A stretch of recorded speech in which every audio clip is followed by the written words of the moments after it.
Baik,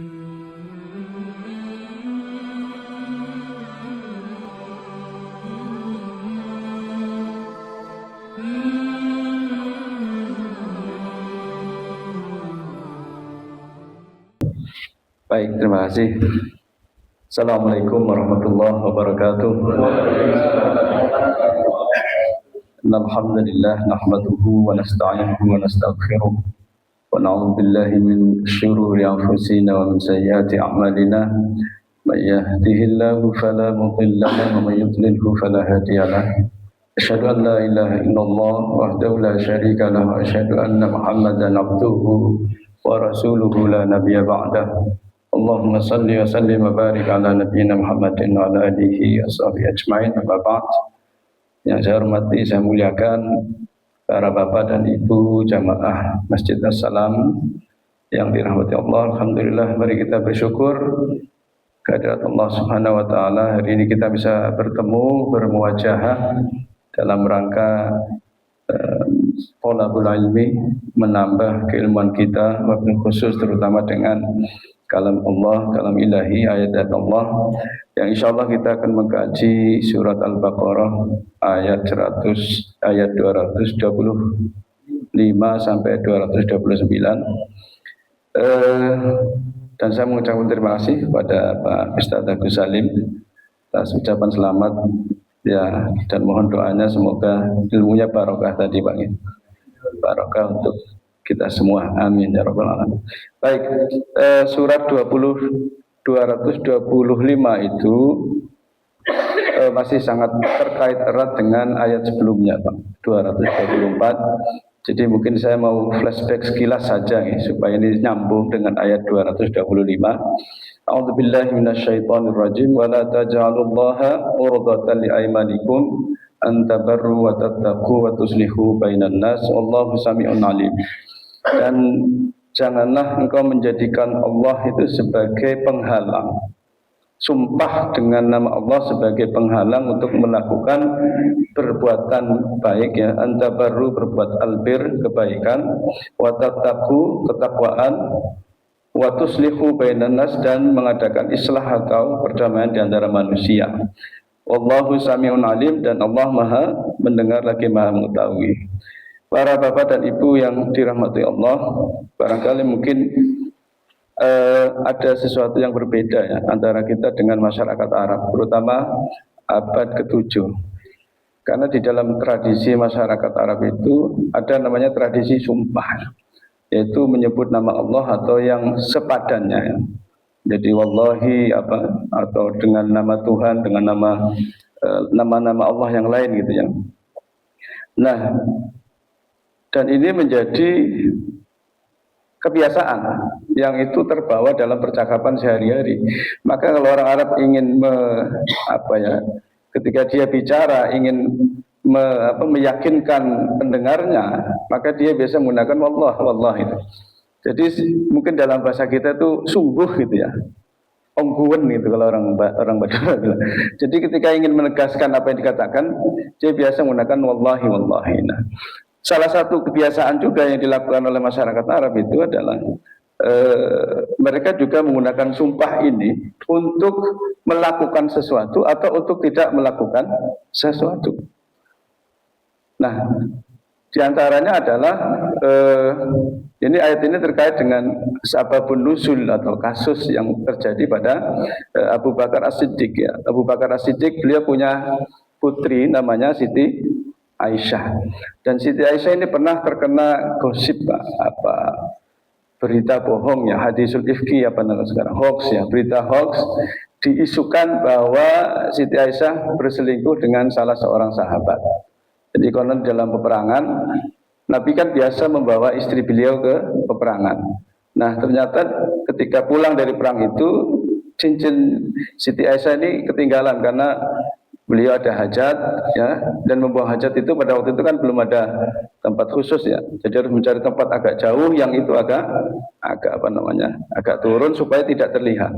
Nah ketika kembali tempat hajat ini cincinnya ketinggalan, akhirnya dia kembali lagi untuk mencari hajat itu, mencari cincin yang hilang itu.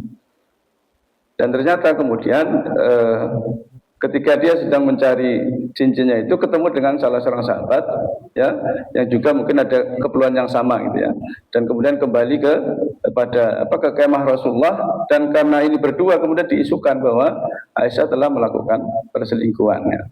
Nah, salah satu yang mendukung isu ini ya, jadi isu ini ternyata menjadi isu yang nasional pada waktu itu.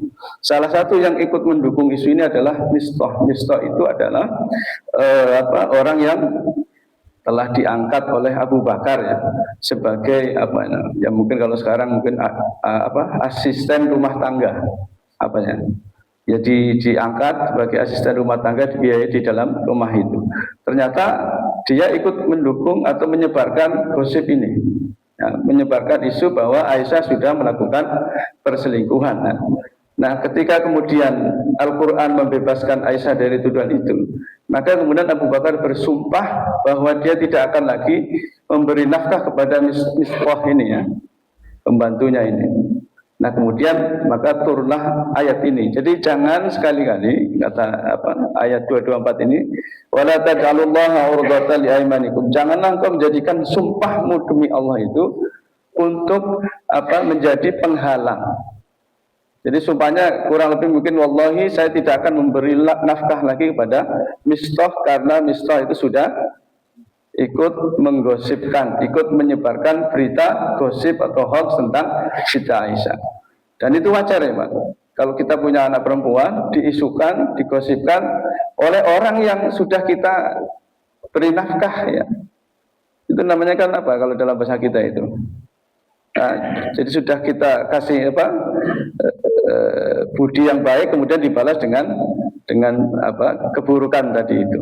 Nah, maka ayat ini turun. Jangan engkau menjadikan sumpah di antara kalian itu untuk menjadi penghalang. Artinya kalau kita mau misalnya tidak mau menafkahi lagi, tidak usah pakai sumpah ya. Tidak usah pakai sumpah, ya sudah saya tidak akan menafkahi lagi misalnya.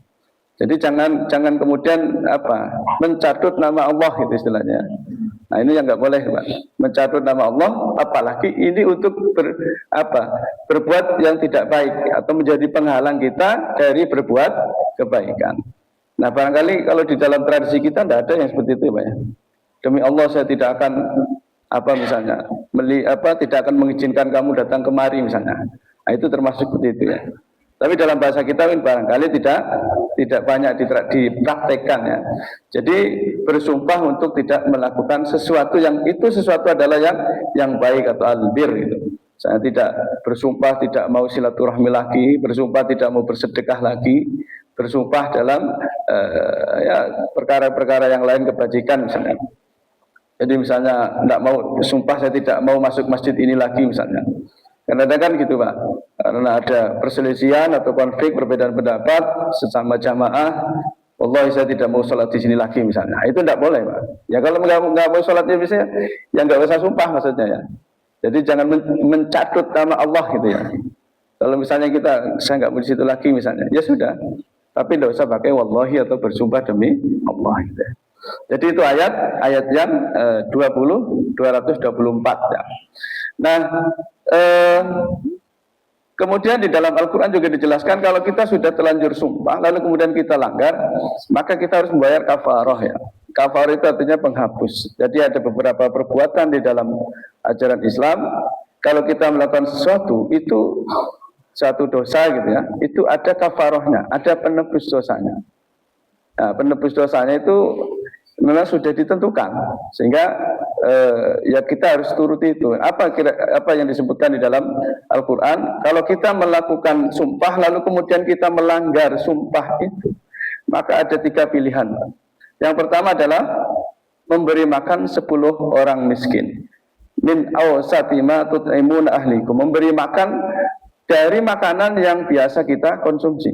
Artinya kalau kita mau memberi makan 10 orang miskin, ya sesuai dengan porsi yang biasa kita konsumsi di rumah. Jangan biasanya kita makan harganya 25.000, ketika bayar kafarah dicari yang porsi harga 10.000. Ya, ini juga berlaku misalnya kita ngasih beras. Ya, karena kita sudah bersumpah lalu kita langgar sumpahnya, nah kita bayar kafarahnya kasih beras. Padahal biasanya kalau kita makan di rumah berasnya beras premium gitu kan. Lalu ketika bayar kafarah pakai beras yang KW gitu. Itu tidak boleh, Pak. Jadi memberi makan makanan yang kita konsumsi. Dan ini juga berlaku dalam hal yang lain, dalam zakat fitrah misalnya. Ketika kita bayar zakat, itu tolong berasnya itu ya sesuai dengan yang kita konsumsi. Maka kalau kita misalnya beli yang premium, ya pakailah yang premium. Jangan ketika bayar zakat pakai beras dolok bulog gitu ya. Sementara yang kita makan adalah yang premium A1 misalnya. Nah, itu tidak boleh. Jadi bersedekah membayar kafarah juga demikian. Atau memberi pakaian kepada 10 orang miskin. Ya, pakaian yang sama juga yang kita pakai. Kalau kita biasa pakai harga 500.000 misalnya, ya kita harus belikan itu satu orang 500.000 gitu. Jangan ketika beli pakaian untuk diri sendiri harga 500, ketika bayar kafarah dikasih yang 100.000 misalnya. Atau memerdekakan seorang budak. Yang ini yang ketiga tidak ada ya. Sekarang tidak ada budak, jadi tidak bisa dipilih. Nah itu 3 pilihan. Jadi memberi makan, ya bisa memberi makan 10 orang miskin, memberi pakaian 10 orang miskin, atau memerdekakan budak. Nah kalau 3-tiganya tidak bisa, maka ada pilihan yang ketiga, yang keempat. Dan ini tidak membutuhkan biaya, tapi membutuhkan perjuangan, yaitu berpuasa 3 hari. Jadi kalau kita sudah terlanjur sumpah, lalu kemudian kita langgar sumpah itulah cara untuk membayar dosa sumpah yang kita langgar, gitu ya. Nah ini barangkali mungkin tepat kalau diterapkan pada para pejabat, Pak. Ya, kan? Ya, pejabat itu sumpahnya di bawah Al-Quran, demi Allah saya akan menjalankan amanah jabatan saya, tidak akan korupsi, gitu ya. Pasti ada kan? Nyatanya korupsi. Jadi mereka harus bayar kafarah, dan kafarahnya ringan banget. Kafarahnya ringan banget. Kenapa? Ya cuma tadi itu memberi 10 orang miskin. Selesai mereka uang berapa gitu ya. Ya, bahkan 100.000 pun bisa dengan korupsinya gitu. Jadi itu ayat 224. Jadi janganlah engkau menjadikan sumpah itu sebagai penghalang untuk berbuat baik. Kemudian ayat 225. La yu'akhidhukumullahu billaghwi fi aymanikum walakin yu'akhidhukum bima kasabat qulubukum wallahu ghafurun halim. Dan Allah tidak menghukum kamu disebabkan oleh sumpah-sumpahmu yang tidak disengaja, atau sumpah yang memang tidak diniatkan untuk sumpah. Nah, bagaimana bentuknya nanti kita lihat. Tetapi Allah akan menghukum kamu disebabkan apa yang dilakukan oleh hatimu, artinya diperbuat oleh hatimu. Allah Maha Pengampun lagi Maha Penyantun.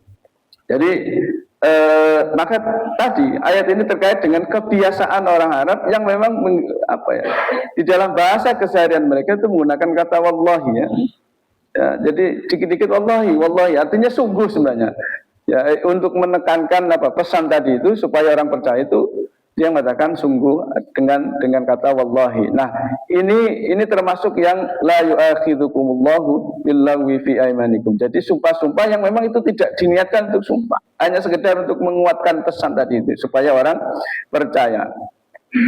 Dan ini juga ada dalam sebuah hadis yang barangkali kalau di beberapa masjid mesti dibacakan ya. Kata laghwun itu artinya sesuatu yang sia-sia, sesuatu yang tidak ada manfaatnya. Biasanya dibacakan oleh Bilal kalau mau Jumatan gitu ya. Atau di sini ada pakai Bilal apa enggak ya? Bilal kan mesti menyebut hadis ruya Nabi Hurairah annahu qala Rasulullah sallallahu alaihi wasallam idza qulta li sahibika yaumal jum'ati ansit wal imamu yaktubu faqad laghaut wa man laghaw fala jum'ata lah ya. Jadi termasuk lagun itu adalah kalau kita berkata kepada teman kita, ansit, artinya diam, sit ya, ansit ya, supaya apa? Supaya jamaah itu tidak berbicara dan mendengarkan khutbah. Wal imamu yaktubu, tetapi ketika kita mengucapkan itu, imam sedang berkhutbah. Faqad laghauta, maka itu termasuk perbuatan yang sia-sia. Dan barang siapa yang lagho berbuat sia-sia, fala jum'ata lahu, maka tidak ada Jumat baginya. Artinya Jumatnya menjadi batal. Maka saking hati-hatinya ketika kita Jumatan dan imam sedang khutbah, bahkan kita menegur saudara kita, teman kita yang mungkin ngomong, bicara atau berisik, itu pun termasuk al-laghun gitu. Artinya enggak boleh bicara, sudah diam saja. Ansitu wasma'u wati'u gitu ya. Jadi dengarkan dan perhatikan dan simak gitu ya. Ya, walaupun nanti tentu saja ada hadis-hadis yang lain yang terkait dengan Jumat, bahwa dalam beberapa kasus Jumatan itu berlangsung secara interaktif gitu ya. Jadi ketika khotibnya misalnya bicara sesuatu yang tidak sesuai dengan kenyataan, itu ada sahabat yang menegur gitu. Saya tidak mau taat, tidak mau la ta'ata wala sam'ah itu ya. Ada hadis-hadis yang lain sehingga nanti masalah itu bisa dibicarakan secara khusus gitu ya. Jadi ini hanya sekedar makna lagun itu, termasuk lagun di situ. Contohnya adalah berbicara kepada teman kita ketika imam sedang berkhutbah, itu termasuk lagun gitu. Walaupun bicara kita kan bagus kan, negur orang, ansit ya. Idza qulta li sahibika yaumal jum'ati ansit, ansit artinya diam dan dengarkan. Ya, itu pun termasuk berbicara yang lagun, yang tidak bisa, yang tidak ada manfaatnya. Nah, yang dimaksud dengan bilagwi fi aimanikum, sumpah yang apa namanya, yang tidak diniatkan sumpah, atau sumpah yang tidak tidak punya makna atau tidak punya kebenarannya tadi, itu adalah sumpah yang memang biasa diucapkan oleh masyarakat Arab ya ketika berbicara, berdebat, bersendaguro gitu ya, atau dalam percakapan sehari-hari. Itu tidak masuk sumpah yang ketika dilanggar itu harus membayar kafarah tadi itu. Jadi kalau kita biasa, wallahi kopi ini misalnya kopi itu enak itu, ya kalau bahasa Arabnya masbut ya, masbut itu mantap gitu ya, misal itu. Kalau nggak percaya silahkan coba, wallahi ya. Itu sumpah yang tidak perlu membayar kafarah itu. Tapi kalau dalam bahasa kita jarang sumpah ya Pak ya, jarang ya, kecuali jadi pejabat tadi itu. Kalau nggak jadi pejabat tidak pernah bersumpah wallahi, karena kita takut. Dan sesungguhnya Islam pun mengajarkan kita untuk tidak mengobrol sumpah gitu ya. Jangan lebay di dalam bersumpah. Jadi sumpah itu yang betul-betul hanya kita ucapkan, kita ikrarkan, itu dalam momen-momen yang begitu memang penting dan perlu ya. Ya misalnya kita menjadi saksi di pengadilan, itu perlu disumpah memang. Ya, atau menjadi pejabat itu perlu disumpah. Tapi dalam keseharian kita hindarkan ya. Misalnya ketika nanti jual beli itu untuk meyakinkan pelanggan, demi Allah saya gula aneh 100, nah aku jual 100, aku durung untung misalnya, itu tidak boleh itu. Artinya jangan, jadi maka dalam Al-Quran itu wala tuti kulla halafin mahin. Jadi jangan ikuti orang yang suka bersumpah gitu ya. Ya, dengan hal-hal yang biasa, yang hina gitu ya. Jadi sesungguhnya sumpah itu sesuatu yang tidak boleh dilakukan secara berlebihan gitu. Tetapi karena sudah menjadi tradisi masyarakat Arab, jadi kata wallahi atau warabbis samawati wal ard ya, atau warabbi Muhammad misalnya, dan seterusnya. Jadi sumpah yang diucapkan dalam bahasa keseharian itu tidak masuk sumpah yang harus ditebus dengan kafarah. Kemudian yang kedua adalah kalau kita bersumpah tentang sesuatu yang kita yakini benar, ternyata kemudian salah. Ya, maka itu juga tidak perlu dan itu tidak dianggap sebagai sumpah yang berdosa ya. Misalnya Nabi pernah berlomba dengan sahabatnya, lomba memanah Pak. Nah kemudian sahabatnya ini yakin kalau panah dia itu yang mengenai sasaran tepat, wallahi punya saya atau anak panah saya itu yang tepat sasaran. Ternyata setelah dilihat ke dekat, justru panahnya Nabi yang tepat kena sasaran. Kalau sekarang pakai yang bulat-bulat itu, bundar itu, kan itu ada untuk pemanah itu ya. Jadi karena dari jauh yakin itu punya saya, maka sahabat ini bersumpah, wallahi panah saya yang kena sasaran. Ternyata setelah dilihat salah gitu misalnya. Maka kata sahabat tadi, kalau begitu saya harus membayar kafarah sumpah. Maka kata Rasulullah, tidak ada kafarah dalam sumpah pemanah tadi itu. Jadi ya kalau kita bersumpah menurut kita sudah benar tapi ternyata salah, tidak apa-apa gitu. Ya, misalnya dulu waktu pilpres itu, wallahi Prabowo menang, ternyata kemudian kalah, ya sudah, nggak usah dibayar itu. Karena kita tidak bermaksud untuk berdusta dengan sumpah kita. Kita hanya ingin meyakinkan bahwa kita meyakini apa yang kita sampaikan itu benar. Kemudian menurut Ibnu Abbas ya, sumpah yang dilakukan ketika orang marah dan dalam kondisi marah itu dia tidak sadar, itu termasuk sumpah yang lahun tadi, yang la yu'akhidukumullah, tidak akan dihukum oleh Allah ya. Jadi ya kan biasa kalau kita marah kita dalam bahasa Jawa itu nyepatani itu mengkutuk lah ya. Apa istilah mengkutuk? Ya, kalau kadang-kadang orang tua marah pada anaknya, wallahi kamu tidak apa misalnya, tidak akan tak reken lagi misalnya ya. Wallahi kamu tidak akan tak biayai lagi misalnya. Nah, waktu marah sama anaknya misalnya, lalu kemudian dia setelah hilang marahnya kemudian menyesal gitu ya. Tadi saya sudah bersumpah apa sama anak saya gitu.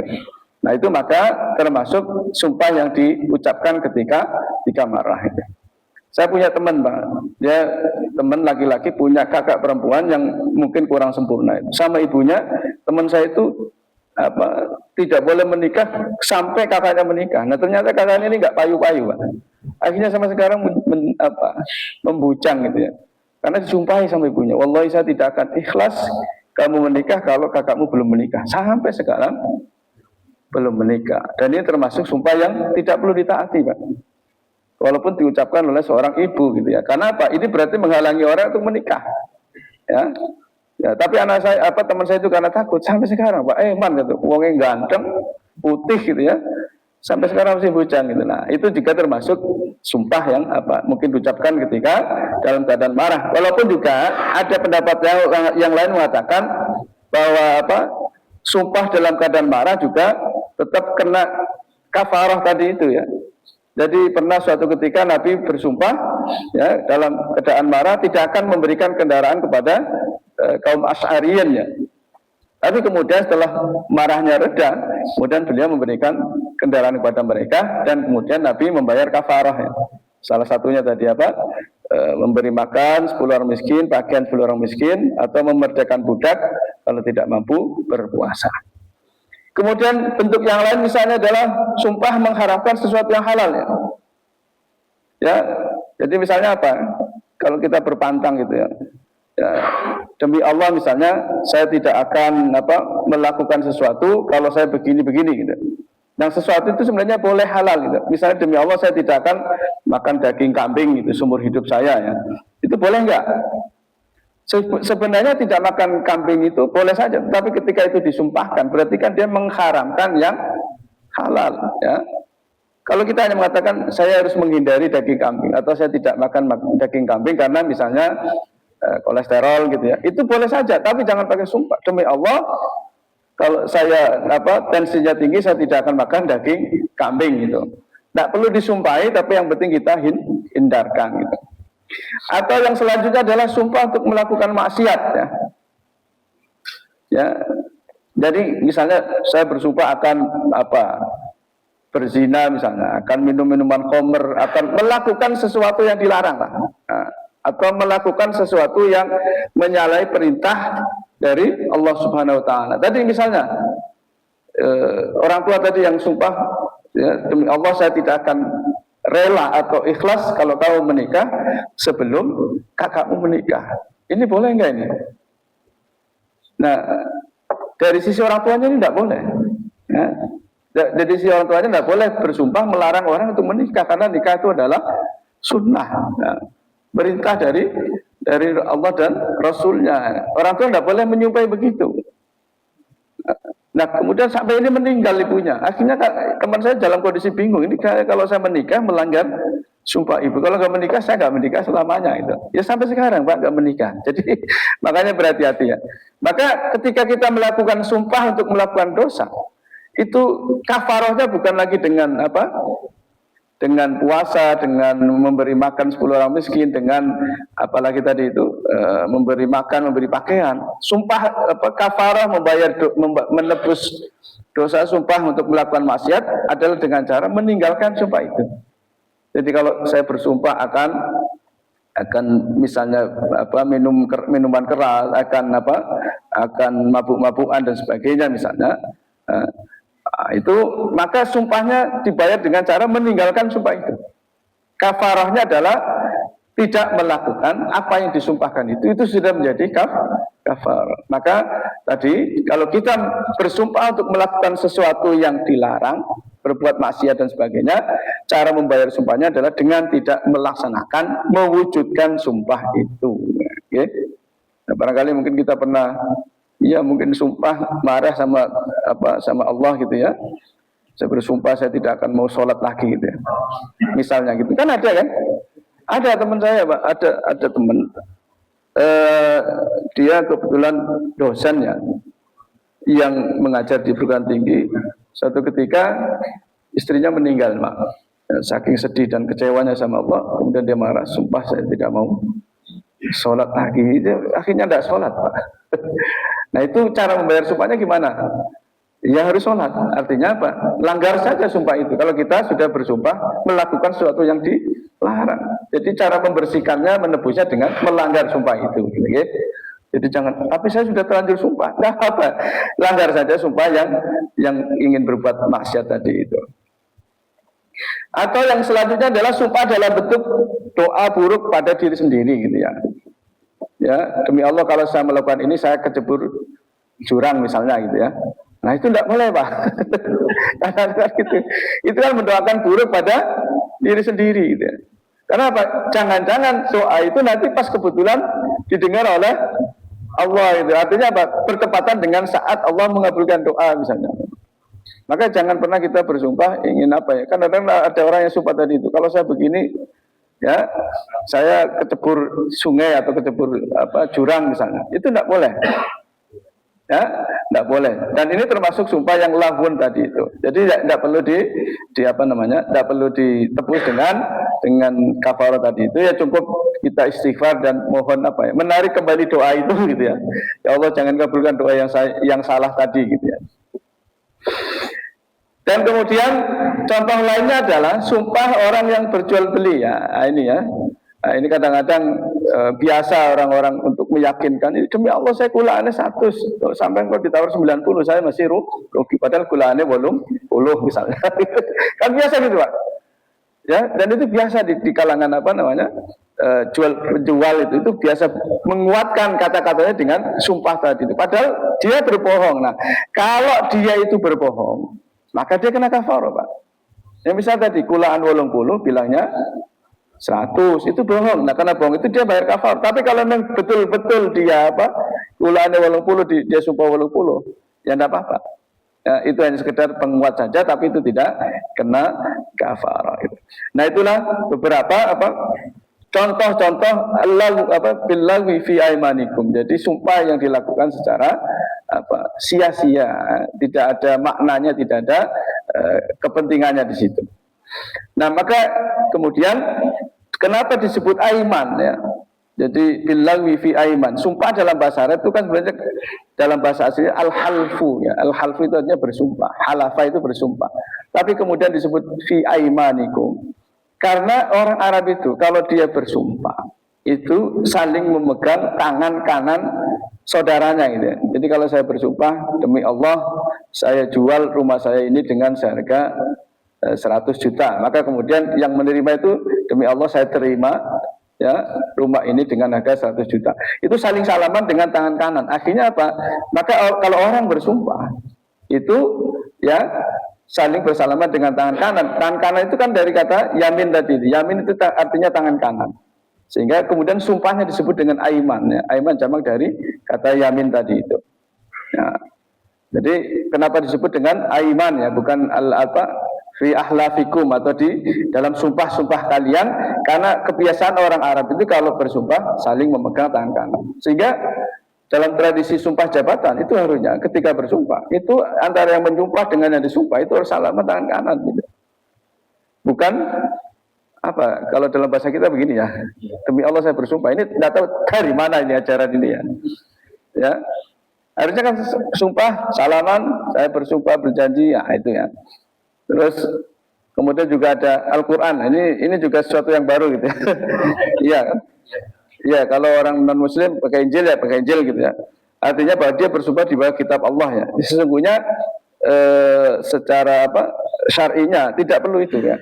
Karena ketika itu sudah wallahi itu sudah mencatut nama Tuhan gitu. Itu sudah mencakup semuanya ya. Demi Allah saya akan menjalankan amanah jabatan ini dengan sebaik-baiknya. Tidak akan korupsi, tidak akan kolusi, nepotisme, tidak akan macam-macam kan ya. Nah maka itu sumpah yang sangat serius. Kalau perlu itu memang harus salaman ya. Seperti dalam tradisi masyarakat Arab tadi. Okay. Kemudian frasa berikutnya walaki yu'akhidhukum bima kasabat qulubukum, ya, tetapi Allah akan menghukum kalian dengan apa yang ada di dalam hati kalian, apa yang diniatkan dalam hati kalian. Ya, sanksinya apa saja? Sanksi yang pertama adalah sanksi di akhirat bagi orang yang sengaja bersumpah dengan dusta, ya, maka dia akan mendapatkan azab di akhirat. Ya. Dan kemudian sanksi yang kedua adalah sanksi di dunia, di mana kemudian kita harus membayar kafarah. Ya. Kafarahnya apa? Tadi sudah bisa dalam bentuk memberi makan 10 orang miskin, memberi pakaian 10 orang miskin, atau memerdekakan budak. Kalau tidak ada baru kemudian puasa 3 hari. Ya. Ya, puasa 3 hari ini boleh berturut-turut, di dalam ayat tadi berturut-turut, ya. Jadi 3 hari berturut-turut, ya. Kalau itu ada penjelasan 3 hari tadi itu. Dan kalau kita sudah membayar kafarah berarti dosa kita sudah diampuni. Tetapi kalau kemudian kita tidak membayar kafarah, maka kita akan mendapatkan sanksinya di akhirat tadi itu. Wallahu ghafurun halim, dan Allah Maha Pengampun lagi Maha Penyantun. Artinya apa? Bahwa Allah akan mengampuni dosa-dosa sumpah kita yang mungkin kita langgar, gitu ya. Sehingga kita harus tetap optimis. Kalau kita kemudian bersumpah kemudian kita langgar, ya sudah. Karena itu sudah terjadi, ya. Misalnya kita sumpah tidak dulu ada di tempat saya seorang gadis perempuan dilamar oleh seorang laki-laki yang kebetulan mungkin secara fisik kurang tampan lah gitu. Jalan bersumpah, demi Allah saya tidak mau nikah dengan kamu, ya. Bahkan diludahi, Pak. Gitu. Tetapi ya qadarullah gitu, ya. Allah bisa mengubah hatinya seseorang. Kemudian ternyata si perempuan ini mau menikah dengan, jadi nikah, Pak. Jadi kena kutukan sumpahnya sendiri gitu, ya.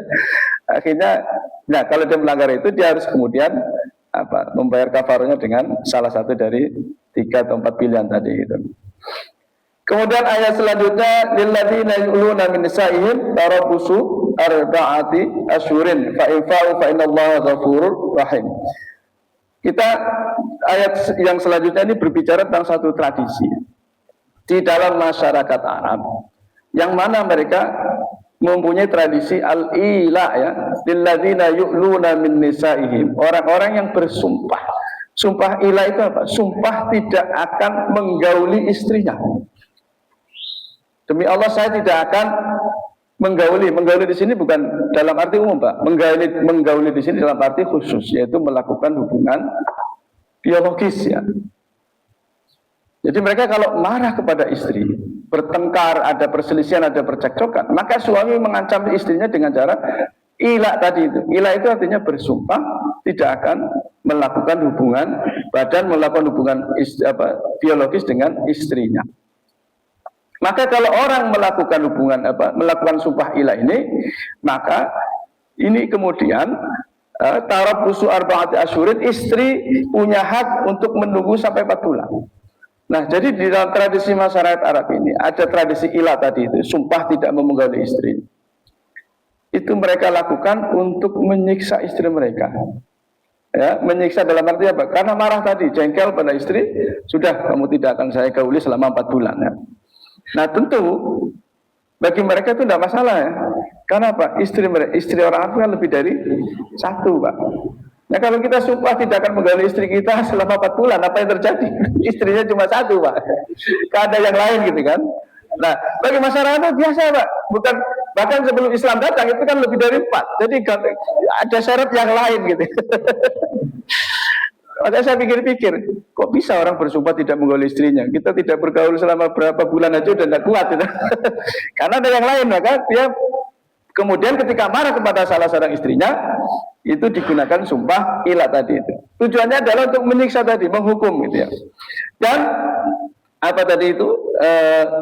Akibatnya ketika istri disumpah dengan sumpah ilah tadi itu, maka posisinya akan menjadi menggantung-gantung, tergantung-gantung, Pak, karena dia posisi tidak dicerai, tapi tidak juga digauli gitu. Dia tidak bisa menikah dengan laki-laki lain, tetapi tidak mendapatkan pelayanan kebutuhan biologisnya. Jadi itu betul-betul menyiksa, Pak, menggantung status seorang perempuan, nggak bisa nikah, tapi nggak digauli gitu, ya. Nah itu biasanya untuk tadi itu, untuk menyiksa, ya. Jadi orang Arab kalau marah pada istri, kemudian disiksa dengan cara disumpah tidak akan digauli, dan itu tidak ada batas waktunya gitu loh. Bisa 1 tahun, bisa 2 tahun, bisa bertahun-tahun, bisa seumur hidup gitu loh. Nah ini kan statusnya kasihan. Ya kalau memang tidak mau menikah, ya sudah, tidak mau melayani lagi, ya sudah dicerai saja harusnya. Tetapi ini tidak. Jadi saya tidak akan menggauli kamu selama 1 tahun, selama 2 tahun, selama 5 tahun, bahkan seumur hidup.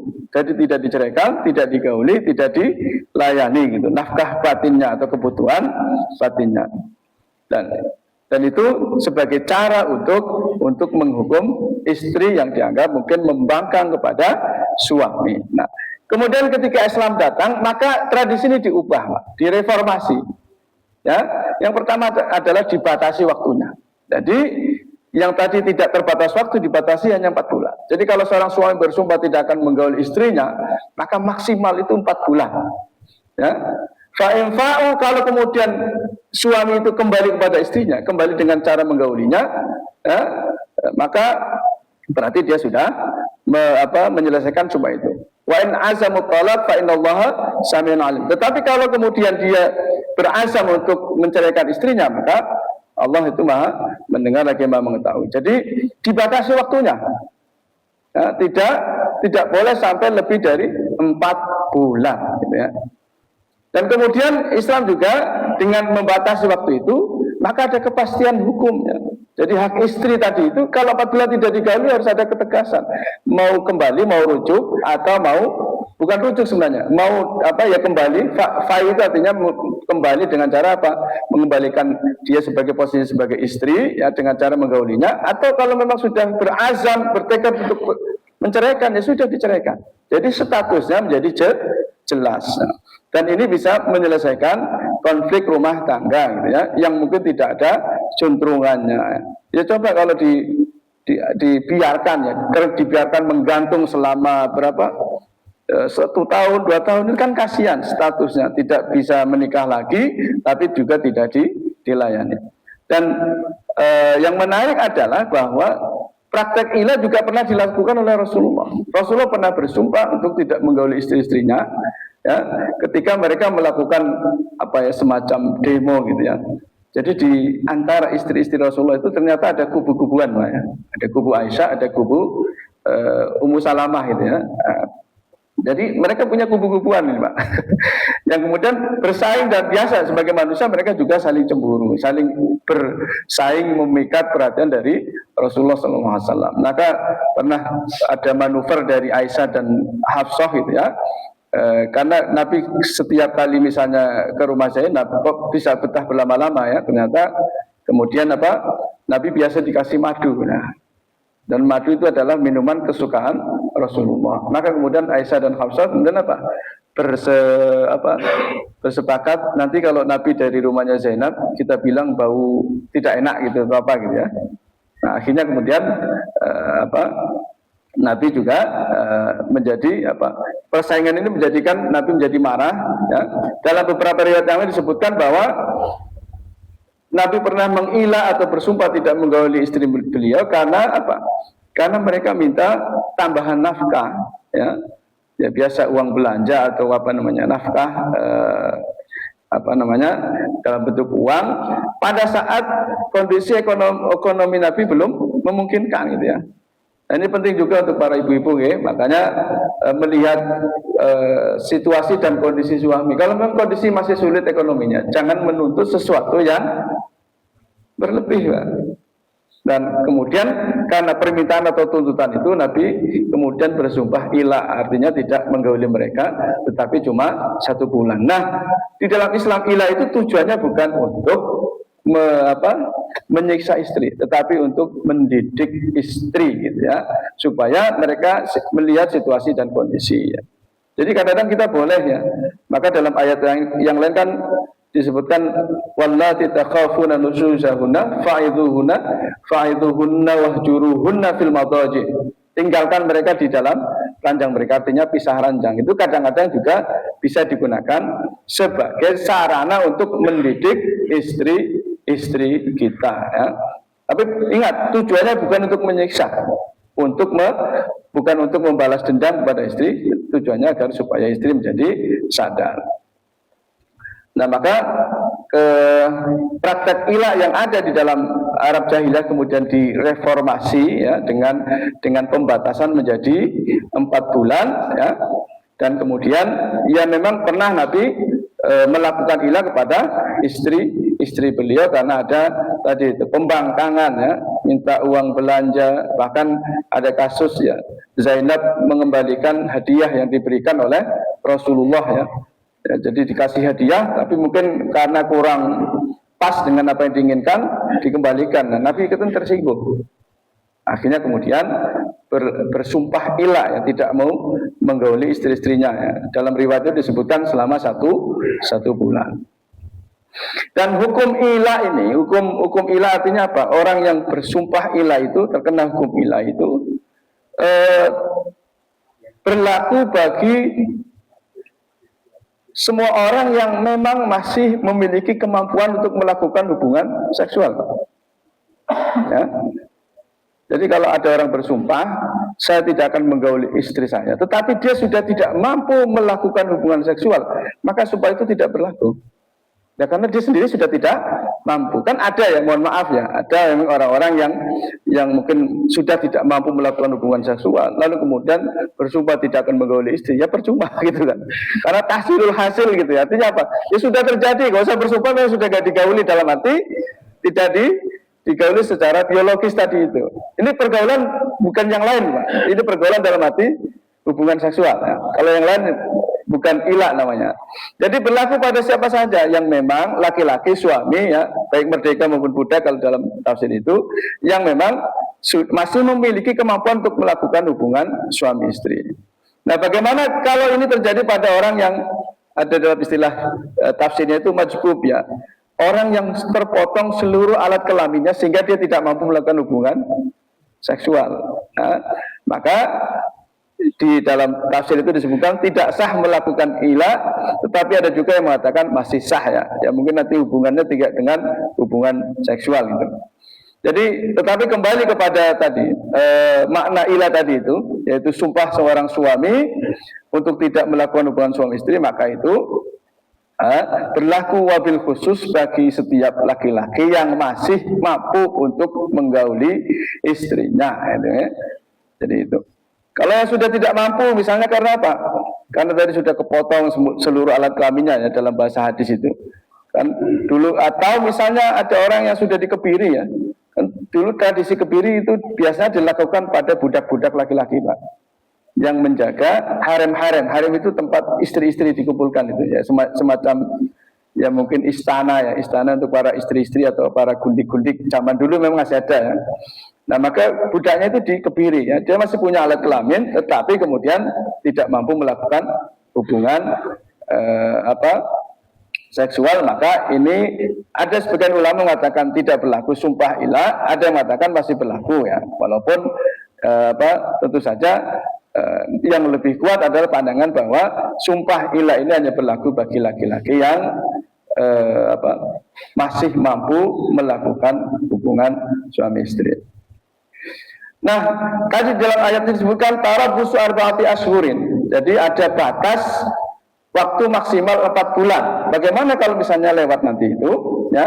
Atau bagaimana mekanismenya kalau sudah lewat 4 bulan? Maka kalau suami melakukan fa'imfa'u, artinya kembali melakukan hubungan seksual sebelum 4 bulan, berarti dia sudah memenuhi hak istrinya dan ia wajib membayar kafarah sumpahnya. Nah, tetapi di sini ada yang berbeda pendapat. Ya. Jika sudah 4 bulan, maka orang yang melakukan ilah tidak otomatis dijatuhi talak sampai hakim memanggilnya. Setelah istrinya mengajukan tuntutan kepadanya. Artinya apa? Apakah penyelesaian ilah itu hanya cukup dengan suami kembali menggauli istrinya, atau perlu juga melibatkan hakim? Hakim di sini ya mungkin kalau sekarang KUA gitu ya. Kantor urusan agama gitu ya, atau penguasa yang diwakili oleh institusi yang khusus menangani masalah perkawinan dan perceraian. Maka kemudian jika sudah 4 bulan, maka orang yang melakukan ilah tidak otomatis dijatuhkan talak sampai hakim memanggilnya. Artinya sampai itu menjadi keputusan hakim. Nah, kalau sekarang lebih tepat seperti itu ya. Bahkan ketika orang bercerai pun itu tidak cukup hanya seorang suami mengatakan kamu saya ceraikan. Harus melalui pengadilan agama Pak sekarang. Jadi cerai pun sekarang harus ada sertifikat cerai. Kalau belum ada itu maka tidak diakui sebagai perceraian. Tetapi kita sebagai seorang muslim harus hati-hati Pak. Ketika mengucapkan cerai kepada istri itu secara fikih itu sudah jatuh talak. Maka berhati-hati sebagai suami, jangan sekali-kali kita mengobrol kata kamu saya cerai, kamu saya ceraikan kalau begini, kamu saya ceraikan. Kadang-kadang dalam kondisi marah kan begitu Pak. Ya, kamu kalau macam-macam terus saya ceraikan itu. Ya kalau hanya dibatin saja nggak apa-apa. Bahkan para ulama juga mengatakan sekalipun itu hanya guyonan, tetapi kalau itu diucapkan maka itu menjadi jatuh talak. Sehingga jangan kemudian kita mudah mengucapkan kata cerai kepada pasangan kita masing-masing. Oke. Nah di sini kemudian ketika sudah lewat 4 bulan maka istri boleh mengajukan kepada hakim untuk mengajukan kalau memang suaminya tidak mau balik lagi, berarti dia bisa menuntut cerai. Nah, tapi ini harus disampaikan kepada hakim gitu ya. Tetapi kemudian misalnya belum 4 bulan suami sudah menggauli kembali, maka ada anjuran juga agar itu disaksikan supaya tidak timbul fitnah gitu ya. Bahwa misalnya suaminya melaporkan kepada saksi siapa saja itu, saya sudah alfai atau kembali kepada istri saya, menggauli kembali istri saya. Artinya sudah menuntaskan sumpah ilah tadi itu. Baik, kemudian ini ada beberapa penjelasan yang lain yang saya kira mungkin tidak terlalu relevan ya. Misalnya di sini disebutkan bagaimana kalau seorang suami bersumpah untuk tidak menggauli istrinya, tetapi tujuannya bukan untuk menyiksa istri. Misalnya apa Pak? Di dalam kepercayaan orang Arab itu, kalau istri sedang menyusui, kemudian suami menggaulinya, itu akan menimbulkan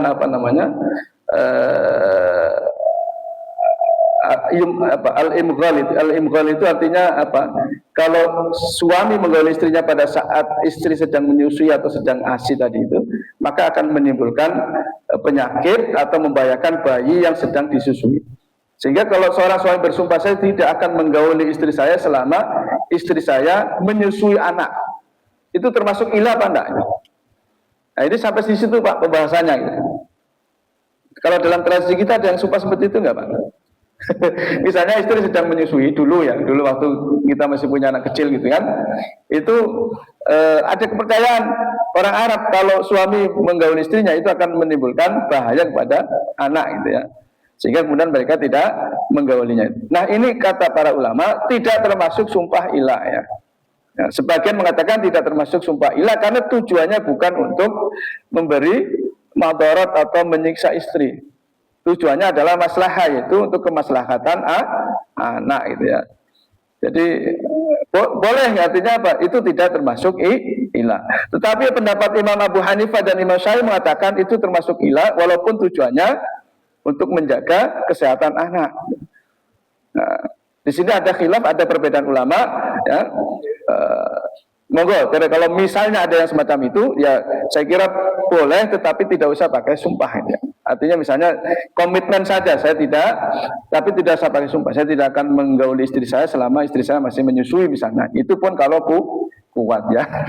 Iya Pak, karena istri kita cuma satu. Kalau mereka kan istrinya banyak, jadi tidak masalah. Yang satu hamil menyusui bisa dengan istri yang lain gitu Pak. Okay. Jadi itu larangan apa? Larangan hilang ya. Kemudian para fuqaha juga berbeda pendapat. Kapan hak biologis istri dianggap sempurna sehingga hukum ilah dapat dilakukan? Ya, maka sebagian menganggap bahwa akad nikah yang sah sudah cukup untuk melahirkan hukum ilah. Sedangkan para fuqaha yang lain mensyaratkan terjadinya hubungan suami istri. Artinya apa? Bahwa hukum ilah itu masih berlaku sampai kemudian dibatalkan dengan faid, yaitu melakukan hubungan suami istri ya. Baik istri itu sudah pernah digauli maupun belum gitu ya. Jadi kadang-kadang ada orang menikah belum pernah menggauli istrinya, belum pernah melakukan hubungan suami istri, tapi kemudian marah lalu kemudian bersumpah saya tidak akan menggauli kamu selama setahun atau selama 4 bulan di sini ya dalam fikihnya. Boleh enggak itu? Boleh, silakan. Jadi walaupun istri belum pernah digauli, tetapi suami kemudian bersumpah ilah, maka sumpahnya tetap jatuh gitu ya.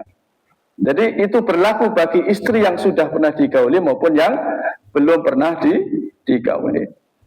Kemudian para bapak dan ibu yang dirahmati Allah, kata-kata tarabbusu arba'ati asyhurin artinya apa? Bahwa seorang perempuan yang disumpah oleh suaminya, maka dia harus menunggu dalam waktu 4 bulan. Ada masa tenggang di situ. Yang menjadi pertanyaan, kenapa Al-Quran menggunakan kata 4 bulan? Gitu ya. Jadi perempuan yang disumpah ilah, dia harus bersabar. Ya, bersabar menahan diri, ya, tidak melakukan sesuatu selama 4 bulan. Ya. Dan ternyata ini hikmahnya kenapa harus 4 bulan? Umar bin Khattab pernah melakukan survei, Pak. Jadi pada istri-istri ya, jadi ketika beliau sedang biasa melakukan kalau Jokowi itu belusuan, itu pernah mendengar ratapan seorang istri yang ditinggal oleh suaminya selama berbulan-bulan. Maka kemudian Umar bertanya kepada perempuan ini, kenapa Anda meratapi suami Anda? Ya, ternyata suaminya itu dikirim oleh Umar bin Khattab untuk berperang di Irak gitu ya. Sehingga kemudian Umar melakukan survei kepada para istri yang suaminya dikirim ke peperangan itu, berapa lama kalian kuat menahan diri ditinggal suami? Kemudian dari hasil survei itu ternyata maksimal seorang istri kuat ditinggal suaminya selama 4 bulan. Kalau sudah di atas 4 bulan tidak akan kuat ya. Dalam arti tidak bisa menahan diri lagi. Maka kemudian Umar membuat kebijakan bahwa pasukan yang dikirim ke luar daerah itu masa tugasnya maksimal 4 bulan harus pulang dulu menemui istri-istri mereka. Nah barangkali ini juga kenapa di dalam ayat ini disebut tarabbusu arba'ati ashhur. Seorang istri yang disumpah ilah itu harus menahan 4 bulan karena itu adalah batas kemampuan seorang perempuan untuk ditinggal suaminya. Nah, maka kalau sekarang ada seorang yang suami istri yang LDR itu ya, long distance relationship itu ya kalau bisa jangan sampai 4 bulan itu Pak. Ya kadang ada yang tinggal setahun 2 tahun itu ya, ditinggal kerja di luar negeri itu kan menjadi masalah di situ kan, menimbulkan masalah ya LDR ini ya, long distance relationship, hubungan jarak jauh itu sebisa mungkin berapa bulan sekali pulang, jangan sampai 4 bulan gitu ya. Jadi maka kalau bisa jangan sampai 4 bulan. Maka kenapa kemudian Al-Quran membatasi hanya 4 bulan, maksimal 4 bulan? Karena itulah batas kemampuan perempuan. Hikmahnya di situ, Pak. Jadi kenapa dibatasi 4 bulan? Nah, fa'innallaha ghafurur rahim. Kalau kemudian suami kembali kepada istrinya, al-fa' di sini artinya kembali kepada keadaan semula. Artinya keadaan semula dalam kondisi pernikahan di mana kemudian suami istri boleh melakukan hubungan biologis, hubungan sebagai suami istri. Nah, para bapak dan ibu yang dirahmati Allah, itulah makna dari ayat 224 ya. Nah, apakah kita perlu lanjutkan ke ayat selanjutnya, Pak? Ini masih banyak juga nih. Ayat 27, 28, 29 ya. Saya kira mungkin tidak akan selesai kalau mungkin disampaikan sekarang. Karena banyak sekali hukum-hukum yang terkait dengan masalah perceraian, Pak. Dan saya kira ini perlu dipahami betul ya. Terutama nanti karena ukuran masa iddah ya. Jadi di ayat 228 nanti ya 228 itu wal mutallaqatu yatarabbasna bi anfusihinna thalathata quru ya. Perempuan yang masih haid itu ketika dicerai oleh suaminya maka masa iddahnya adalah 3 kali quru ini di kalangan ulama menimbulkan perbedaan pendapat yang luar biasa. Karena kata al-qur'u di dalam bahasa Arab itu bisa berarti haid, bisa berarti suci. Nah, dan kemudian bagaimana cara kita menghitungnya? Ini yang barangkali mungkin penting karena barangkali di antara kita ada yang mengalami perceraian semacam itu. Nah, itu harus betul-betul dipahami fikihnya. Kalau tidak nanti jangan-jangan kita termasuk orang yang melanggar masa iddah ini ya. Nah, saya kira mungkin bisa disampaikan pada pertemuan yang akan datang supaya bisa lebih detail gitu ya masalah quru ini tadi itu. Sekali lagi ini sangat pribadi Pak. Bahkan di dalam kitab beberapa bahasan fikih itu ini sangat tergantung kepada kejujuran dari seorang istri. Karena apa? Untuk mengukur quru tadi yang tahu kan dia sendiri. Tidak bisa diukur secara medis Pak. Ada orang yang haid cuma sehari, 1 hari 1 malam. Ada yang haidnya bisa 15 hari. Nah, sehingga kemudian masa haid dan masa sucinya itu yang tahu siapa? Ya perempuan itu sendiri yang dicerai. Dan itu membutuhkan kejujuran pengakuan dari dia. Nah, medis kan nggak bisa mengukur. Ini orang haidnya berapa hari dan sebagainya, nggak bisa. Sehingga kemudian di dalam ayat ini ya, wala yahillu lahunna ayyaktumna ma khalaqallahu fi arhamihin. Jadi tidak boleh seorang istri yang dicerai tadi itu merahasiakan apa yang terjadi di rahim mereka. Artinya apa? Darah haid tadi itu. Ya, kapan, berapa lama keluarnya, berapa kali sucinya dan seterusnya. Itu ukuran salah tata quru tadi itu. 3 kali sucian atau 3 kali haid tadi itu sangat tergantung kepada orang istri yang diceraikan. Dan ini saya kira perlu pembahasan yang lebih detail supaya bisa dipahami mungkin pada pertemuan-pertemuan yang akan datang. Monggo silakan. Saya kira demikian. Mungkin kita lanjutkan dengan tanya jawab kalau memang ada. Monggo ada Ibu boleh monggo.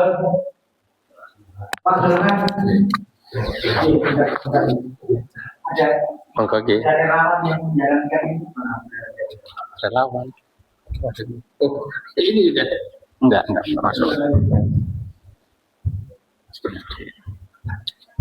Assalamualaikum warahmatullahi wabarakatuh.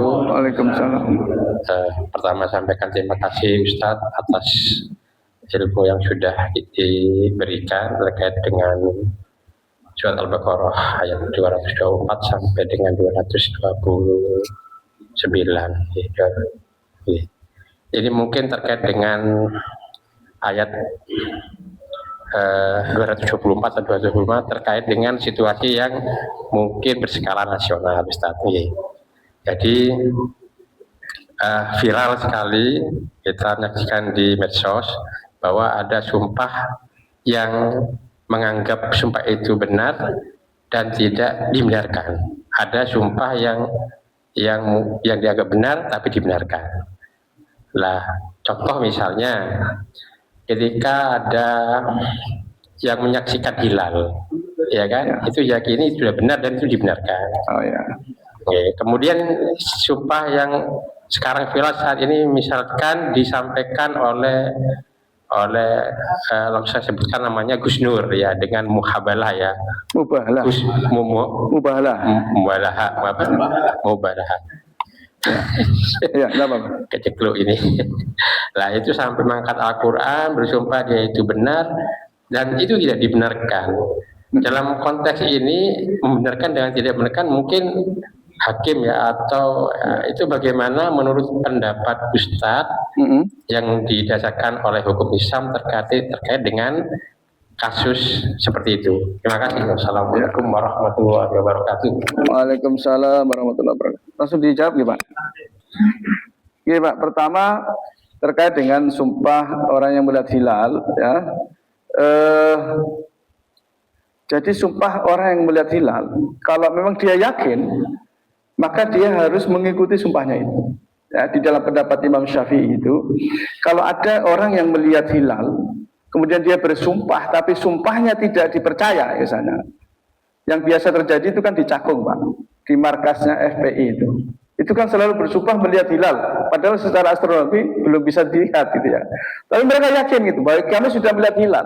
Maka kata Imam Syafi'i, mereka wajib menjalankan sumpah itu. Dalam arti apa? Mereka wajib untuk kalau itu awal Ramadan berarti harus puasa, kalau awal Syawal berarti harus membatalkan puasa dan sholat Idul Fitri gitu loh. Tetapi mereka melakukan itu harus secara sendiri, artinya apa? Tidak boleh di tempat umum supaya tidak timbul masalah, tidak timbul fitnah, tidak timbul polemik gitu ya.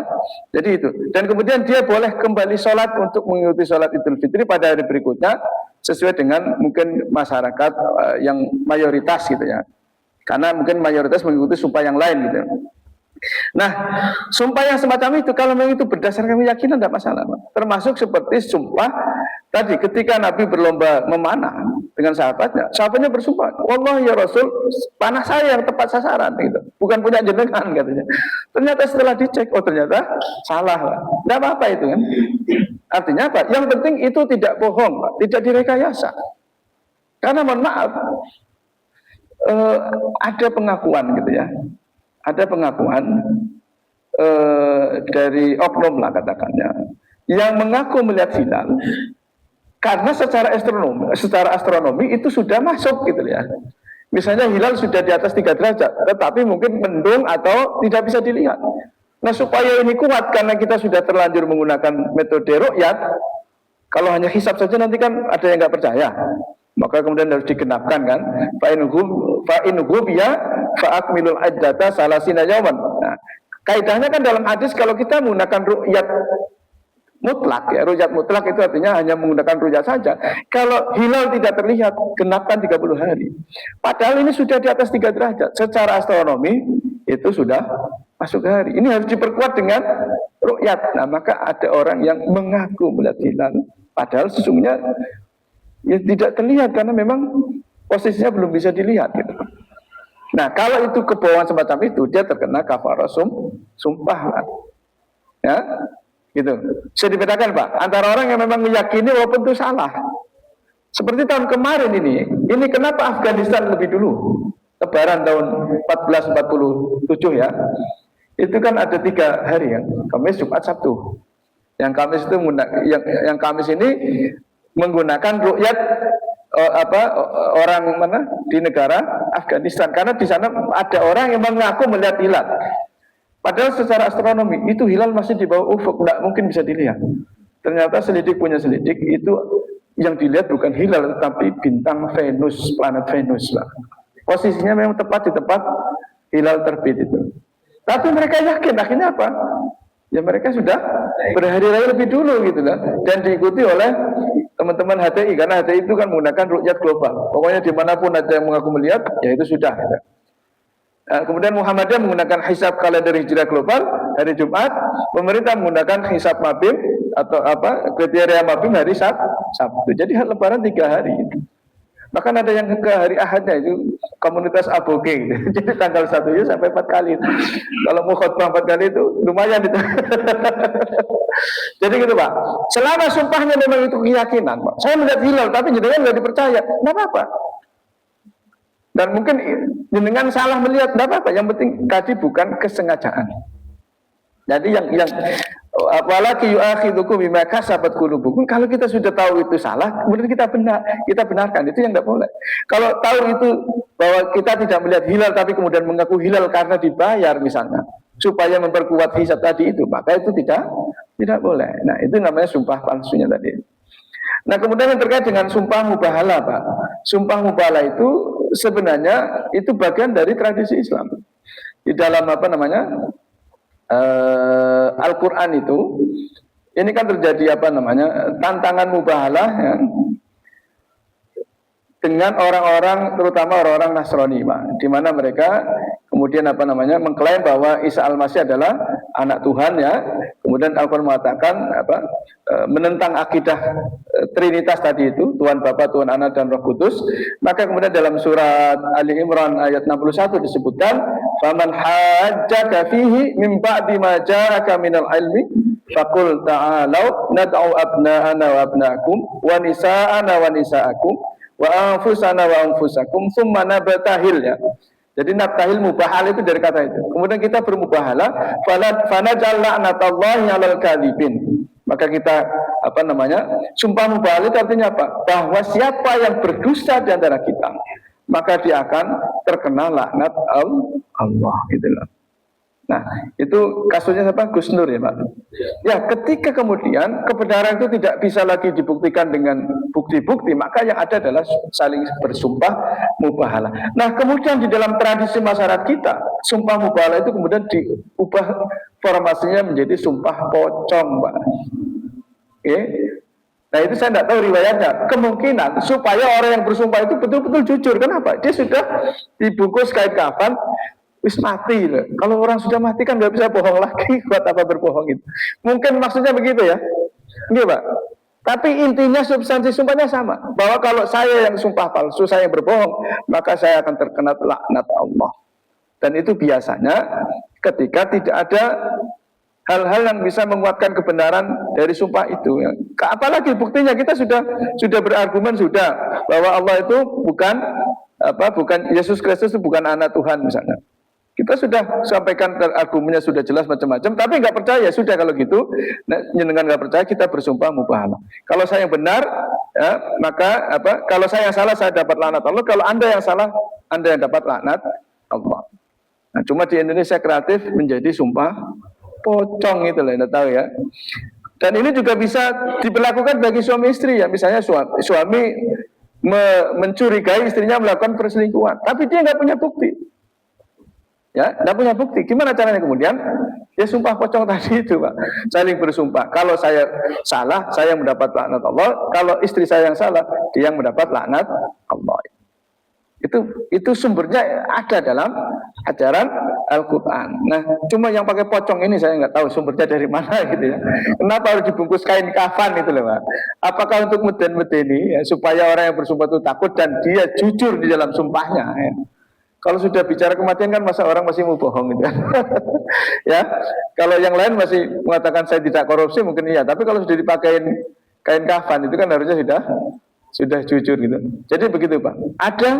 Ada dalilnya mubahalah itu. Ibtihal mubahalah itu saling bersumpah tadi itu ada tuntunannya gitu ya.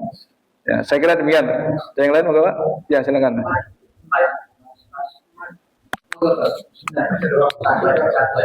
Monggo, silakan. Atau yang semuanya nggak apa-apa, saya sabar. Kalau saya sabar aja. Bismillahirrahmanirrahim. Assalamualaikum warahmatullahi wabarakatuh. Waalaikumsalam warahmatullahi wabarakatuh.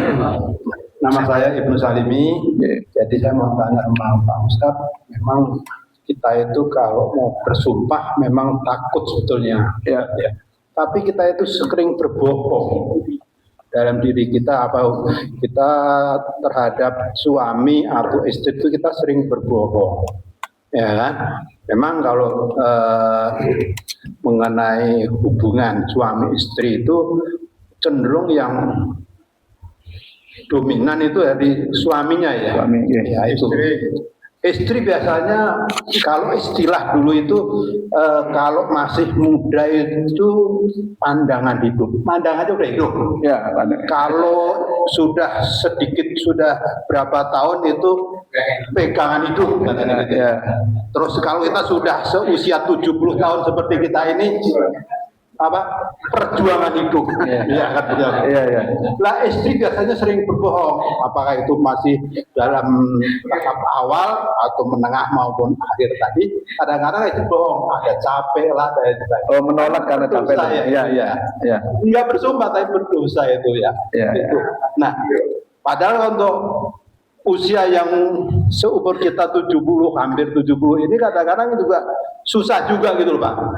Ya Ustadz ya. Jadi kadang-kadang ya kalau bisa perjuangan hidup sudah hidup terus tidak lagi gitu ya. Itu ya ini kan itu gimana Dok? Gimana itu?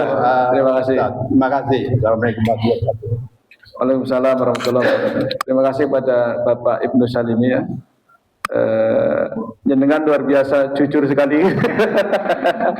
Jadi ada fase-fase pandangan hidup, terus kemudian Pak? Pegangan hidup dan perjuangan hidup. Yang terakhir tinggal kenangan hidup Pak. Artinya tinggal kenangan saja, bisa mengenang saja. Baik Pak. Jadi kembali kepada tadi sumpah ilah. Sumpah ilah itu ya ini ada khilaf juga, tetapi yang mayoritas mengatakan bahwa ilah itu hanya berlaku bagi pasangan yang memang masih melakukan hubungan suami istri gitu ya. Artinya seorang suami yang masih mampu melakukan hubungan suami istri ya. Kalau tidak mampu maka itu tidak berlaku. Kenapa? Ya tahsilul hasil. Ya buat apa bersumpah tidak menggauli sementara dia sendiri tidak punya kemampuan itu. Atau misalnya ada halangan, Pak. Nah halangannya misalnya apa? Ternyata misalnya istrinya itu kalau dulu masih boleh ya, masih anak-anak belum haid, itu kan belum boleh digauli. Maka ketika suami menyumpahi istrinya tidak akan menggauli istrinya itu belum berlaku sampai dia haid gitu, Pak. Gitu, okay? Atau misalnya ada halangan lain, unsur yang lain, unsur syar'inya, misalnya apa?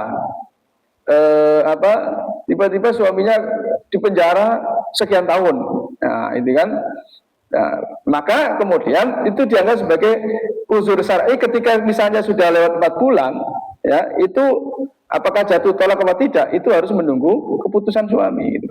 Artinya dia kan tidak bisa kembali, al-fa'in fa'u itu tidak bisa kembali ke istrinya. Kenapa? Di penjara. Ya, kecuali kalau di penjara kita sekarang kan bisa ya, istri mendatangi penjara gitu kan. Ya itu ada kamar khusus lah itu mungkin ya. Saya tidak tahu kalau di penjara apakah ada fasilitas itu ya. Nah untuk bila pokoknya jangan sampai masuk penjara. Nah itu. Tapi misalnya penjara itu tidak ada sama sekali kesempatan untuk melakukan itu, berarti kan suami terhalang untuk kembali kepada istrinya. Sementara dia sudah bersumpah, maka itu tidak otomatis jatuh talak. Kenapa? Ada halangan gitu ya. Jadi gitu. Maka kembali lagi ya, sekali lagi sumpah itu terutama berlaku bagi suami yang memang masih melakukan masih mampu melakukan hubungan biologis. Nah bagi yang tidak mampu ya ada juga mengatakan itu masuk ilah ya, tetapi wabil khusus lebih utama bagi yang masih mampu melakukan hubungan suami istri ya. Nah, barangkali sudah masuk fase perjuangan atau kenangan hidup ya, itu sudah masuk rahmah ya.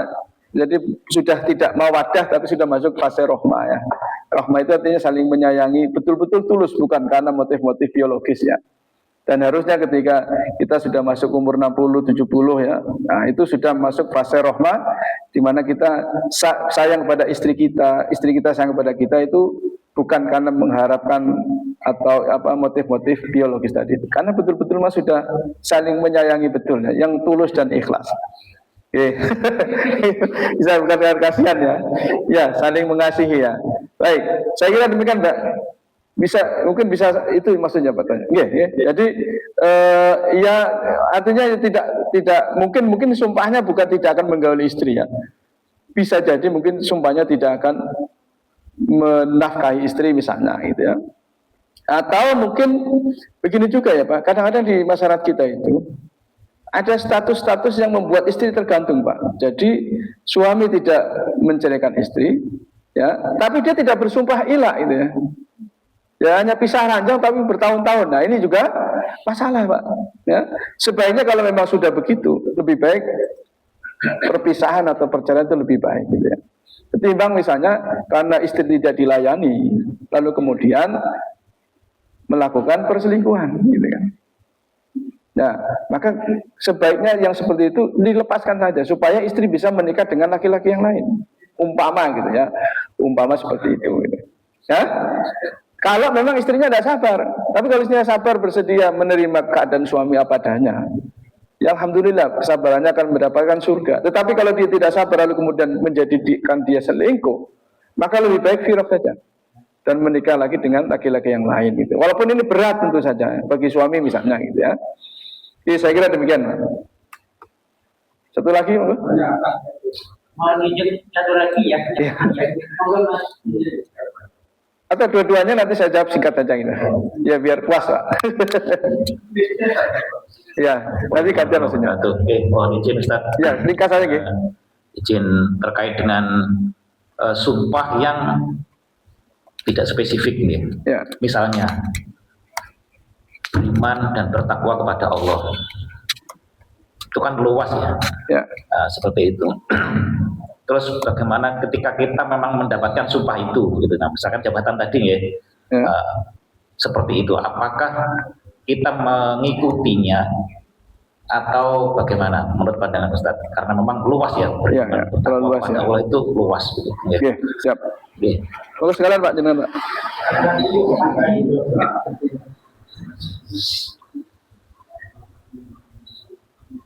Bismillahirrahmanirrahim. Assalamualaikum warahmatullahi wabarakatuh. Waalaikumsalam. Terima kasih Ustaz. Yang saya tanyakan ilah tadi antara suami ke istri. Sekarang ada istri yang ilah ke suaminya. Ya, itu misalnya dia ndak kurang dikasih nafkah, pengen nggak tak kei. Nah itu gimana? Ya, Ya, maksud saya. ya. Pertanyaan jelas Pak. Ya, baik. Pertanyaan yang bagus dan kritis ya. Saya jawab dari yang terakhir gitu Pak. Bolehkah istri mengilah suaminya? Ya. Jadi apa? Kalau misalnya ada terjadi percekcokan gitu ya. Suami boleh mengilah istri, apakah istri boleh mengilah suaminya? Jawabannya apa Pak? Ya, di dalam ajaran Islam, seorang istri yang menolak ajakan suaminya, ya, dalam sebuah hadis itu, ya, menolak ajakan suaminya, dan dia tidak ada uzur syar'i, ya, tidak ada uzur syar'i, maka dia akan dilaknat oleh malaikat pada malam itu, gitu. Artinya apa? Bahwa ilah ini hanya berlaku bagi laki-laki, tidak bisa berlaku bagi perempuan. Okay? Jadi itu. Jadi tidak bisa berlaku bagi istri. Nah, bagaimana kalau istri misalnya sudah tidak cocok, ya, sudah tidak kuat lagi menjalani hubungan suami istri dengan suaminya, itu ya. Maka dia ada hak namanya hak apa namanya, khulu ya, talak tebus namanya. Jadi cerai tapi cerai tebus. Dengan cara mengembalikan mahar yang diberikan suami kepada suaminya, mengembalikan lagi, atau dengan memberikan tebusan harta didahului dari mahar tadi itu boleh. Tetapi ketika dia masih statusnya sebagai istri, maka dia tidak boleh menolak ajakan suaminya kalau tidak ada uzur syar'i gitu. Bahkan ketika ada uzur syar'i pun, istri harus tetap memberikan layanan seksual kepada suami, tetapi dengan cara yang lain, Pak. Karena di dalam beberapa hadis Rasulullah tetap menggauli istrinya yang sedang haid misalnya, tetapi bukan pada wilayah apa namanya kubulnya ya istilahnya, tapi dengan cara yang lain, dan itu bisa silakan. Dan itu halal Pak. Jadi apapun yang dilakukan suami istri yang itu saling memberikan kesenangan dan kenikmatan dengan cara apapun, selama tidak melanggar aturan syariat ya. Salah satunya misalnya memasukkan alat kelamin ke anus, itu tidak boleh. Ya. Tapi dengan cara yang lain silahkan Pak. Jadi mohon maaf ibu-ibu, kalau sedang haid, mungkin haidnya lama, suaminya sudah tidak tahan, layani dengan cara yang lain. Panjenengan lebih tahu caranya sudah. Ya yang penting itu. Karena ketika suami itu ditolak permintaannya, timbul fitnah atau laknat, dan laknat itu betul Pak, ada Pak. Setidaknya suami jadi uring-uringan kan. Ya kalau panjenengan mau terus ditolak, kan uring-uringan sepanjang hari itu. Dan ada kasus, banyak kasus kekerasan rumah tangga karena suami ditolak kemauannya oleh istri. Bahkan kadang-kadang laknat itu berbahaya sekali. Akhirnya Pak, suaminya selingkuh, cari perempuan, iya itu Pak, apa namanya PSK itu. Dan akhirnya mati Pak, meninggal. Kenapa? Pakai obat kuat doping. Iya kan? Ya kalau orang Jawa kan eman kalau cuma dipakai sekali. Nah akhirnya pakai obat kuat, dan akhirnya nggak kuat jantungnya. Dan itu termasuk laknat. Bahkan dulu ada kasus seorang suami menabrakkan anak tirinya di rel kereta api, itu kan ada dulu itu, yang sampai putus itu. Itu salah satu alasannya kenapa Pak? Karena tidak dilayani oleh istrinya gitu. Itu beberapa bentuk laknat tadi itu. Maka penting ini bagi ibu-ibu, selama tidak ada uzur syar'i, layani ya. Gitu ya. Kalau tidak ada uzur syar'i, tapi kalau ada uzur syar'i boleh dengan cara yang lain tadi itu, yang tidak menyalahi syariat kayak gitu ya. Tapi kalau memang sudah tidak mampu, tidak kuat dengan suaminya, boleh melakukan talak tebus ya. Al-khulu namanya. Nanti ada di ayat yang setelahnya ini nanti Kak. Di ayat setelahnya itu ada itu. Kalau memang sudah tidak kuat. Dan ini banyak terjadi kasus pada zaman Nabi. Sahabat perempuan itu mengadu kepada Rasulullah, ya Rasulullah, saya tidak meragukan imannya suami saya, ketaatan suami saya, tapi saya tidak kuat lagi dengan suami saya. Maka kata Nabi, maukah kamu mengembalikan mahar yang dulu diberikan? Maka itu sebagai tebusan. Itu sudah cara istri menceraikan, menggugat cerai suaminya gitu ya. Gitu Pak. Nah kemudian yang selanjutnya, yang sumpah terlalu umum ya. Ya memang ini berat Mas. Bersumpah akan beriman dan bertakwa kepada Allah, tapi banyak berbuat dosa di sana gitu ya. Kalau misalnya kita merasa melanggar, bayar kafarahnya gitu. Ya, setiap kali kita misalnya melanggar, saya tadi sudah bersumpah mau beriman dan bertakwa, tapi kalau saya melanggar iman dan takwa saya, ya bayar kafarah itu. Makanya kadang-kadang sumpah itu jangan terlalu luas. Ya. Termasuk sumpah-sumpah jabatan itu kan berat itu. Berat itu. Beriman dan bertakwa itu sangat dosa sekali. Padahal kita pasti sebagai manusia pasti melakukan perbuatan dosa. Maka kalau bersumpah itu jangan yang berat-berat. Saya bersumpah tidak akan melakukan perbuatan dosa. Tidak mungkin itu kan Pak. Kan tidak mungkin. Sumpah, wallahi saya tidak akan melakukan perbuatan dosa. Siapa yang bisa? Tidak ada manusia kalau selama kita masih manusia, tidak mungkin kita tidak melakukan dosa. Ini bersumpah yang spesifik saja lah gitu ya. Nah makanya kalau kita merasa bersalah, ya salah satu caranya tadi itu. Bisa bersedekah 10 orang miskin, apalagi memberi pakaian, atau kemudian berpuasa 3 hari. Gitu. Okay? Atau tidak mengikuti. Saya seringkali kalau sumpah itu terlalu berat, saya tidak saya ikuti Pak. Artinya apa? Saya khawatir melanggar sumpah itu. Gitu. Dan biasanya itu kan ikrar ya, disampaikan dalam ikrar-ikrar, terutama mungkin pegawai negeri ASN itu ya. Saya berjanji, demi Allah saya bersumpah menjadi manusia yang beriman dan bertakwa kepada Allah Subhanahu wa taala. Wah, apa itu? Apa tak? Ya, kalau misalnya tidak akan korupsi mungkin ya spesifik lah ya. Tidak akan korupsi dengan jumlah maksimal sekian miliar gitu ya. Kalau hanya korupsi waktu ya siapa yang tidak korupsi lah ya. Mesti ada korupsi dikit-dikit gitu ya. Tapi maksudnya korupsi yang spesifik yang itu terkena hukuman lah ya. Oke, saya kira demikian. Mungkin kita lanjutkan pada kesempatan yang lain, dan mungkin saya mohon nanti kalau memang akan dilanjutkan ayat berikutnya, monggo untuk pemateri berikutnya untuk menyampaikan masalah hukum-hukum yang terkait dengan talak ini. Penting karena ini Pak disampaikan fikih talak itu, karena itu sangat tergantung kepada orangnya gitu ya, pada orangnya gitu ya. Oke, saya kira demikian. Kita akhiri dengan kafaratul majlis. Subhanakallahumma wa bihamdika asyhadu an la ilaha illa anta astaghfiruka wa atubu ilaik. Assalamualaikum warahmatullahi wabarakatuh.